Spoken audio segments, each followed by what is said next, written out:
Several minutes of commercial-free football starts now.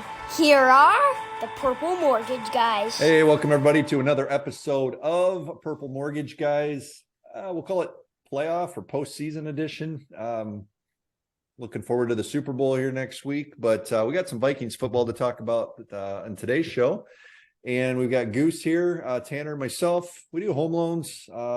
Love doing that full-time, but we love talking about the Vikings as well, guys. So even though the season's over, lots to talk about with the offseason, the defensive coordinator search, and everything that comes leading up to the draft and whatnot. So we plan to keep doing these at least weekly is the plan going forward. I love all the comments from the last one we released, and we'll try to get to those here a little bit later in this episode. But today we wanted to talk about, we really have three options with the Vikings going forward, guys, into 2023. And that is to run it back, which is basically what the team decided to do this past season with the addition of Coach O'Connell. And that seemed to work out pretty well record-wise. Fell short, obviously, in the playoffs. So run it back, make some decent tweaks. Or the third option would be just blow it up altogether and get significantly younger, cut a lot of cap space, and maybe take the path of probably the Philadelphia Eagles, as much as I hate to say that. But that would be option number 3. So, Tanner, we're going to start with you on this one. What are you thinking? Blow it up, make some pretty good tweaks, or for the most part, run it back? What's your answer there? So we made the playoffs. They won 13 games. And I think with that, I just have a hard time finding anybody, I guess, that would want to full-on blow the roster up. Typically, full-on roster blow-ups, I think, are teams like the Cardinals, I guess I should say, as an example. People that probably had higher expectations going into the year, but maybe didn't do quite as well as what they maybe thought they were going to do. So they obviously only won like 4 or 5 games this year. Teams that have higher expectations fire their head coach. That's a roster blow up to me. You can go ahead and cut all of your expensive veterans and try to start fresh. The Vikings won a lot of games this year. They won their division pretty handedly. So I am on board with just making a few minor tweaks. What those tweaks look like is going to be tough. And those are some really tough decisions that Kwesi is going to have to make. I'm sure Kevin O'Connell will have his say in some of that as well. But we're going to have guys that have been fan favorites on this roster, like Dalvin Cook and Eric Kendricks, that have been here a really long time and done a lot for us. But it's probably time to move on from some of these guys. So if at TCO there was a nameplate and it said Tanner Weber, former loan officer, now assistant to the GM, what moves is Tanner Weber making? Because we're not a great cap space, or we don't have a ton of cap space available. We're actually probably going to need to make some of those cuts, not just because we want to, but because we need to. So guys like Delvin, Eric Kendricks, Harrison Smith, Adam Thielen, who's Tanner keeping? Who's he probably saying, good luck, farewell to? So some of these decisions are incredibly hard to make. I had a chance to play around with Spot Rack just a little bit to kind of throw in some scenarios of how I would proceed with it. And there are some opportunities out there to create cap space quickly. I think Monday, the salary cap was set at $234 million, I believe, for 2023 season. Correct me if I'm wrong on that, but we're just going to issue a couple cuts here right away. So Eric Kendricks, Jordan Hicks. I'm not against actually bringing Jordan Hicks back, but I want it at a lower salary number. I don't think he was terrible this year, but not a 3-down backer, more of a 2-down backer at this point in his career. So cutting both linebackers frees up about $14 million alone. Living in South Dakota, this is probably a little tough to say. Augustana graduate, CJ Ham.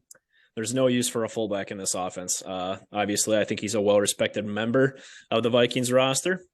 But when you're paying a fullback almost $4 million and you're not putting him on the field, there's not really any points, I guess, in keeping him here at this point. And that's nothing against CJ. But he's just not equipped for Kevin O'Connell's offense. So I'm cutting CJ Ham.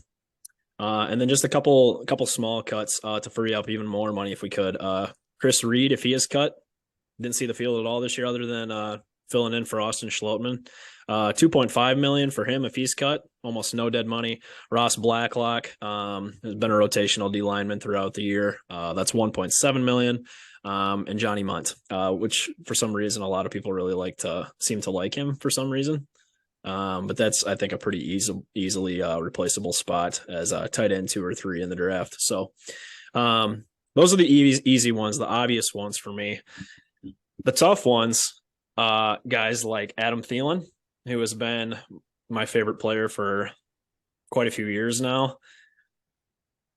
We're in a really tough spot with him just because even if you want to restructure him for it to make sense, since we've already done it a couple times, you're probably still looking at paying him almost $12 million to be a wide receiver 3 at best.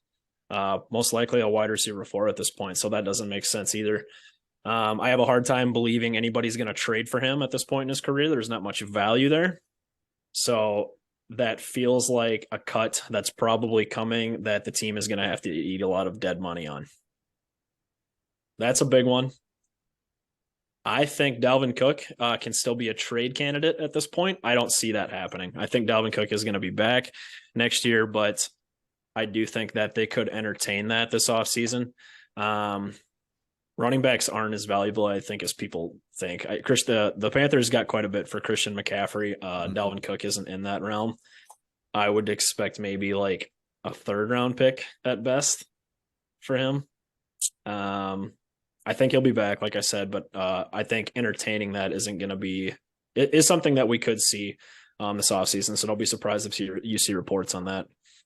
And then Kirk Cousins had a chance to watch you guys talk about that last week.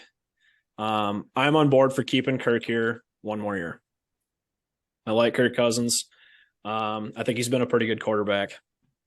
He's done what we needed him to, I feel like, for the most part, with what he's been given in his time here. Maybe not necessarily a fair shake every single year with the offensive lines that he's been given for the most part, but I'm not touching his contract unless we get in a really tight bind. Let him play it out, and then we can address hopefully trying to find a replacement, I think, this offseason or our next offseason. So are you drafting someone as well or not? It just really depends on how the QBs fall. This is a really good class. It's a lot better than last year's. And we got the 23rd pick. We don't have a lot of draft picks. That scares me a little bit because teams that do have a lot of draft picks and are maybe in need of a quarterback have the ability to go ahead and jump teams like us to get somebody. We don't have the draft capital right now to try and move up and get a quarterback, which is typically where they're selected. There's always a trade up. So unless somebody falls, I think later in the draft, like a 3rd or 4th round guy, that I could maybe see, but I don't think you see any of the top guys this year, like Will Levis. Bryce Young obviously is probably going to be the 1st round pick. Anthony Richardson, those guys will all be gone well before 23. So I think Kirk will be back. Are you in favor of drafting someone in the mid rounds? Like I guess my biggest thing, and we got a ton of comments on this episode, guys, for the last Brent, one, probably more, almost as many as the Packers one from before. But what I don't like is saying we're going to trade Cousins and we have no plan at quarterback, and then you potentially alienate JJ and we're in a world of trouble. That's like the worst case scenario for me. And I know others are tons of comments that get rid of him. He can't win the big game, blah, blah, blah. But I feel like you have to have a plan, or at least a semblance of a plan going forward before you make that move. Brent, before you actually brought that up on the show last week, I've actually always and I've made it pretty well known on Twitter too, that I've always been an advocate of drafting a QB every single year. Have you? Okay. There was a period, if you look at the Patriots, even when Brady was playing in his prime, were they not necessarily drafting a QB high, but they had taken a QB almost every single year in the 6th or 7th round. And Kevin O'Connell was actually one of them, I think. Was he drafted by the Patriots? Mm-hmm. What's the worst case scenario? You have too many quarterbacks? Look what the Patriots got for Garoppolo back then. So I just don't ever see that as a problem. No. Yeah. To have competition in camp at the most valuable position in sports to push each other, I think that's super important. And eventually, like, you can do that every single year in the later rounds. It's not going to cost you anything. You're going to hit. likely You're going going to to hit have, eventually. you're going to have a Brock Purdy eventually. And I think that's my point with the first round quarterbacks is for every Josh Allen and Justin Fields and Patrick Mahomes, there's been a Josh Rosen, there's been a Zach Wilson, there's been all these guys that just they're so high on and they don't pan out. So it's gambling regardless of where you select these guys. But so just to recap, Goose, I want to get your opinion. Is Tanner blowing it up? I don't think he's blowing it up. Is he just configuring some things, or is he Competitive rebuild? Competitive rebuild. Okay, I can get on board with that. Just to get my last two slots in, and then I want to let Goose talk. Harrison Smith, I think, will be back as well. He is also doing extremely large cap hit next season. I think he's going to be probably one of the first restructure candidates, and I do see that happening. Extremely valuable to our secondary, still very productive, and I think he'll be back at least 1 or 2 more years. I think they'll extend him, and he'll retire here. Do you like that idea? I don't necessarily see an issue with it. If you extend him down to like 10 million, I don't think that's necessarily like a horrible spot. Yeah. For him with what he's produced, I think the last couple years. There's a big difference this past season when he wasn't out there for sure. Yeah. And it's not even, it's just his presence in general and getting everybody lined up on the field. I think that's always been really crucial. He's not the same player he was. He's definitely more of a box. And I think we were talking about that the other day, more of like a linebacker hybrid role at this point in his career. Very slow in coverage, but just very smart. And I think they can make that work to get him to retire here. And then my last one, this is the one I'm just very, very torn on. Danielle Hunter.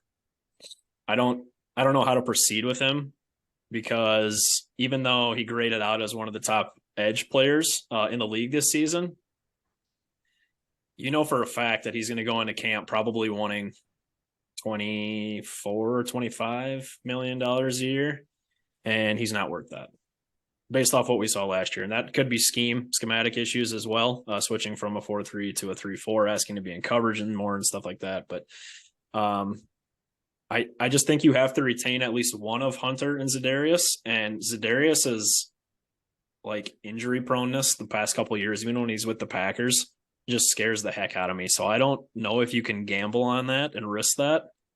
Za'Darius's contract is way easier to get out of too. Yeah. So I feel like you almost have to retain one of those. And I want to say like that seems obvious that it'd be Hunter, but I also look at this is the one player on our team over anybody else other than JJ, but we're not going to trade him, that you can get draft capital for right now. He's not 30 yet. He's technically probably still in his prime, and you could probably get 2 first-round picks for Danielle Hunter. And that would bode well for us going forward. So that's kind of how I see things playing out here within the next 45 days or so. I'd put you squarely in the middle there. It's not blowing it up. It's not running it back. It's competitive rebuild is probably a good term for that. And I think that was the term going into this season, and it worked out fairly well. Goose, argue with Tanner, agree with him. What do you got?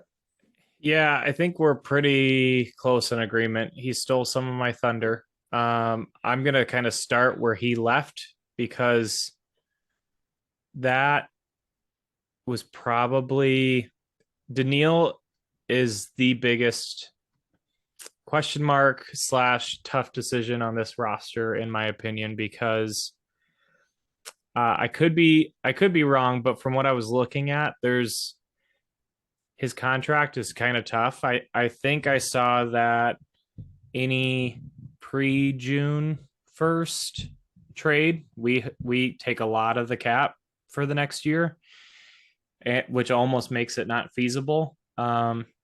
Because if you do, you're going to have a big cap on the books. And that's what we're trying to fix right now, is the cap space. If you wait until after June 1st to take less of a blow on the cap space, you don't get help in this year's draft. You miss out on all the free agents. You didn't really get to help your team this year without Danielle. The second part of that problem is he's probably not going to play on his current contract either. So you're at a crossroads of, do you bite the bullet right now, get some future capital for him, and eat the cap space, or do you pay him? And maybe I think Rob Brzezinski is one of the best cap guys in the league. I would like to. I don't know if you can or what your options are, but I'd like to see him maybe come up with some form of extension where Daniil gets enough money where he's happy to play this upcoming year, and then we can move him after the season without eating a ton of the cap. So let me interrupt you on that quick. What does that number look like? I agree with you, but what does that number in Daniil's mind look like to get him to come to camp? Leaning. Right. I think he's due 13 right now, which he's not going to show up at camp at that number. No. That's a good question. I think Daniil has been similar to Kirk a little bit, where he's really testing the market. The thing is, we have some leverage. Sure, he played a full season, but he hasn't had a dominant sack season. He's no longer this like 25, 26-year-old phenom. He's still in a really good window at 28, I think. But I think there's got to be some leverage. And if he wants to sit out a crucial season for him, I'm just confirming here quick. He is 28. Yeah, he's 28 years old. If he wants to sit out his 28-year-old season, test the market after having injury concerns, a couple like low double-digit sack seasons, I mean, he would really be betting on himself. I do think we need to move that number a little bit, but the talks I've heard of, like, he's going to want Chubb's numbers on contract, or like there's got to be some middle ground there. So my thoughts on Daniil is try to work with him a little bit, show that you're hearing him, but try to find some middle ground on a somewhat forgivable extension where you can still move him and not eat all the cap space. The rest, I was kind of surprised. It seems like the most, if I had to pick like a majority voice of fans that I've seen online, it was blow it up, get rid of everyone. We should have done this last year. I saw a lot of, I forget the name of their show. But I saw a lot of big Vikings podcasts that were like, just think of all the trade value we could have gotten for Kendricks last year and Delvin last year. And like, you missed your chance to get value from these guys. And like you said, Tanner, we went 13-4. And if you want to live in a space where you're tanking and just to hopefully hit on draft picks, I mean, there's been teams with tons of first round picks forever who always have first round picks because they don't work out. We need to hit on every round. Well, nobody's going to hit on all of them, but we got to start hitting on more draft picks. It doesn't matter where we're picking necessarily. For sure. And so I'm never going to get behind a team that is trying to be bad, to always look for the future. It looks like I went through as well, Tanner, on Spot Rack, and I think the no-brainer one is you could free up a ton of cap space with a guy that you love, like Brian O'Neill. Good age, great at his position. You can just convert a bunch of his cap number into a bonus and save a ton of money, like 10 million. And that's kind of what I end up doing with a majority of our roster. Take a bunch of our kind of middle of the road veteran players, convert as much as I can to bonus, pay them up front. I end up releasing, I was opposite as you, Tanner. I released Jordan Hicks and kept Kendricks. That's probably just some Viking bias there. Get rid of CJ Ham, Chris Reed. And then I restructured Thielen, O'Neal, Smith, Za'Darius, Delvin, and Harrison Phillips, and end up with about 23.5 million in cap. So who are you getting rid of? CJ Ham, Jordan Hicks, Chris Reed. And then I would say, Goose, you were running it back. I'm going to make that executive decision, and there's nothing wrong with that. No, I would if agree. Our defense played well, we would have been playing last weekend potentially. So yeah, I think one kind of funny narrative is like Ed Donatell's head was on a stake. Like every consensus was get rid of Donatell. And then the next day I see we got to cut Harrison, move on from Pat Pete, Eric Kendricks, Jordan Hicks, like blow up the whole and I'm like, well, what was it? Was it the coach or you got to pick one, right? Or maybe they both were bad. So Brent, you and I talked a lot about trusting Kevin O'Connell, Kwesi, like the Wilf staying out of it. I hope that they do a really good job with the defensive coordinator hire and they let that defensive coordinator put his fingerprints on the defense. If he thinks he can make Daniil and Zadarius work, great. I kind of mentioned before with Tanner, Zadarius's contract is pretty easy to release him and get most of that cap number back if you think. But obviously those two guys have the ability to be a great tandem. We just didn't see it consistently this year, and maybe with a better scheme and defensive coach, then he can pull that out of them. So hopefully they nail this hire.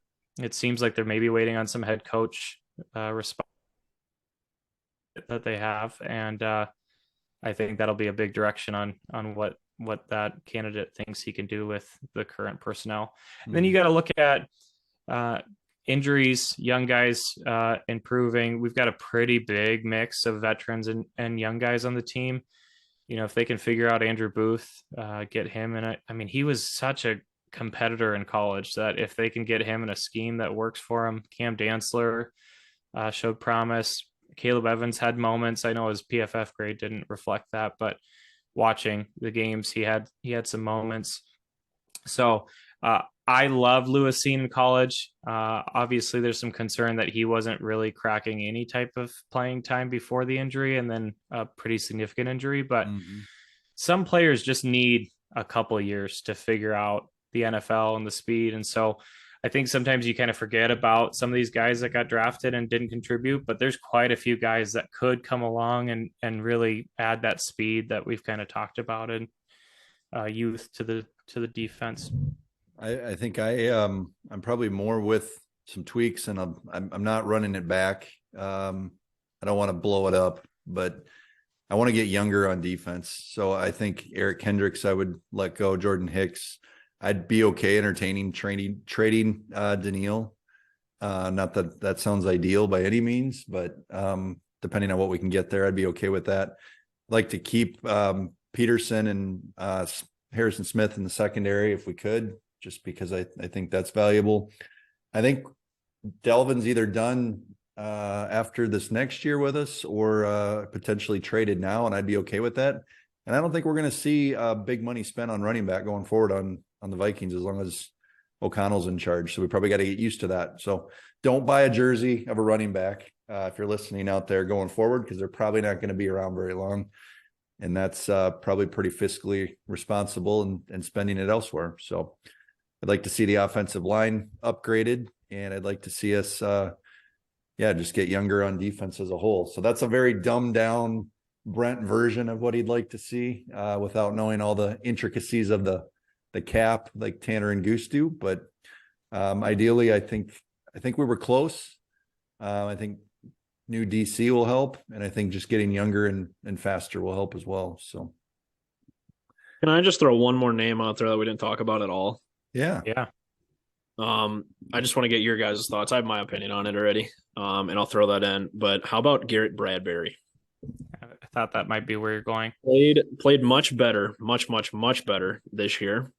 I think he finished right around like 10 or 11 or something like that amongst starting centers in the league for a grade.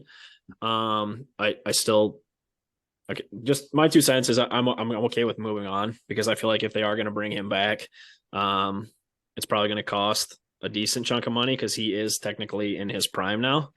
And I think that his production is probably something that you can replace in the draft fairly easily. There are really good centers from rounds 1 through 7.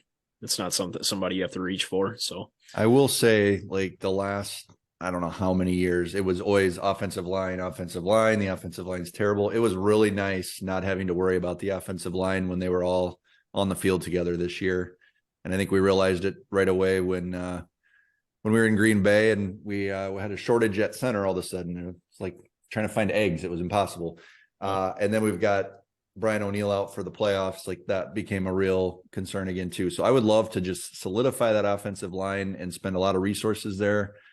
I think your running backs look like superstars if your offensive line is good. So, and we know Kirk does well if he's got ideal conditions as well. So I don't know. I could see bringing back Bradbury. I have no idea what that's going to impact other positions like, but he played well. And I think a year ago, there's no way the three of us would have said that at all. So, yeah. Tanner, I think we might be on like the exact same page the way you worded it, but my thought is try to re-sign him at a maybe hometown discount of $1 million, $2 million under like market value. Bank on the fact that he's been here. He loves the room. He likes Brian O'Neill. He likes Ezra Cleveland. He's familiar with it. Because it's kind of the Daniil situation for me. Obviously, not nearly as much like hype as a pass rusher, but some struggle, like some tough years, some flashes of talent, but nothing that would make you say like we gotta go after him. So I think you tried to maybe go a little under market value on him. If he wants to walk and test the market, I probably wouldn't be getting into like a bidding war for him, but I would certainly make the effort to re-sign him and just try not to break the bank. And if he's asking for it, then you look at free agency, you look at the draft and see what you can do. I think one of the hardest parts, and you kind of hit on it, is if you start letting a lot of these guys go, we don't have the draft capital, and we would have to trade back quite a bit to where you don't have a lot of high end draft capital to fill all these positions. And so I think you have to be really selective with how many players you're letting walk. Yeah, I agree. And I think continuity is really important as well. And they might want to, run that piece back specifically and keep the same 5 guys or for a second year just to see what happens. So, well, you look at a guy like Ed Ingram, who is new. You spent a pretty high pick on him. You want him to work out. And I think having that running mate of who he's been next to is only going to help. Well, there you have it. None of us three want him to blow it up. Tanner, myself, maybe want a little more of a competitive rebuild, and Goose is running it back, which season ticket owners love to hear. We don't want to hear a blowing up the team. So I want to hear from those that are listening still. Thank you. Put in the comments, who do you side with? What would you do?